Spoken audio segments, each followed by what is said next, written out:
Mauni ang pagbuklad nga dili pang katulog. Tambal sa kaluya magahatag og gigong kusog. Mauni ang pagbuklad sa gamhanang pulong. Aron ang tanan mamulat, matulid ug matarong.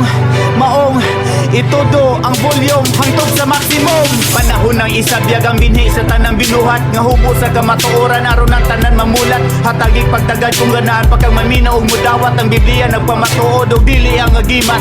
Mauni ang pagbuklad gibase sa tarong nga konsepto. Pagbantay nga mabiktima ka, salamat sa mga impakto. Pahugti ang pagtuo diha sa Ginoo. Kay gihigog bata sa Dios so kadpaka ni adto. Wala siya mianhi para sa mga matarong, kung dili para sa mga makasasala ang iyang tumong. Dito sa cross sa Kalbaryo iyang dugo gipaagas. Siya nagsakripisyo aron ang tanan maluwas. Nya ang mga tao nagpatuyang sa kaugalingong laraw. Niining kalibutan na murabag ka ng irong layaw. Nagtuora sa Ginoo apan wala relasyon. Kano sa pa ka magbago, kano sa pa ka magkaton. Ang pagbuklad sa pulong di akalingo mulatos. Ang pagsuta sa tungong palinguha ang Dios.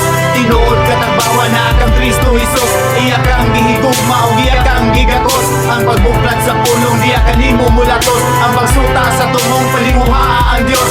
Tinuod ka tagbawa na kang Kristo Jesus. Iya kang gihigugma o iya kang gigakos. Ang usay gipalambo sa akong salabutan. Akong gipatubo gibuklad sa kahanginan. Nahimong giya, paingon sa kamatuuran. Nahimong instrumento na dala sa kalibutan. Mga binuhat din sa yuta, lumalabay ang kinabuhi na igubot. Naapoy, taway, maong sa kinabuhi. Pili ang panalangin, wan-a ang tunglo. Itubo sa hangin, usa ka pangutana. Ang angay mo masayran, asa ka manulong kung mahanaw ni kalibutan. Kahit duhanay ka paingat, langit o impyerno. Imuha ang pagpili kung asa ka mo ato. Kung nasa laagman sa imong mga panaw, ayaw kalimot kang Jesus, dito niya lantaw. Siya ang dalan, kinabuhi ka matuuran. Makaplagan ka niya, kinabuhi mo'y katapusan. Ang pagbuklad sa pulong di akanimo mulatos. Ang pagsuta sa tumong palinguha ang Dios.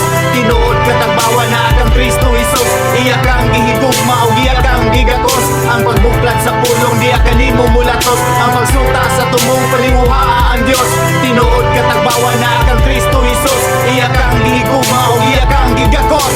Ang linukot nga basahon gibuklad lang ka natong tanan. Ang Biblia nagatudlo ala sa atong kaluwasan. Nagaisgot ka bahin sa tinuod istoryas kinabuhi. Mga panghitabo o kahinta nga atong nasinati. Ngano lisod pa sa to ng tao ngano magduwa-duwa. Wala relihiyo makaluwas kung dili siyara. Dili ang idibati ang Ginoo kung nakasabot ka. Ngano makigaway man ka diba ang Dios maunggugma. Taong mapanghitason kano sa pagkamakaanggo. Paabuton pa ba nimo moabot ang milagro. Maugilha og ang kuna si Kristo nga Dios. Aron ang kunon sa kaniya dito sa langit matubos. Dili pinaagi sa tawhanong kinasikan. Ang bala ang espiritu mismo nagpambuhat. Ang Biblia pulong sa Dios mao na standing position. Palihog basa from Genesis to Revelation. Ang pagbuklad sa pulong di akanimo mulatos. Ang pagsuta sa tumong palinguha ang Dios.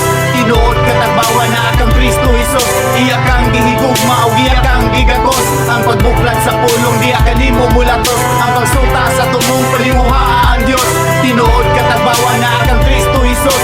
Iya kang gihigugma o iya kang gigakos.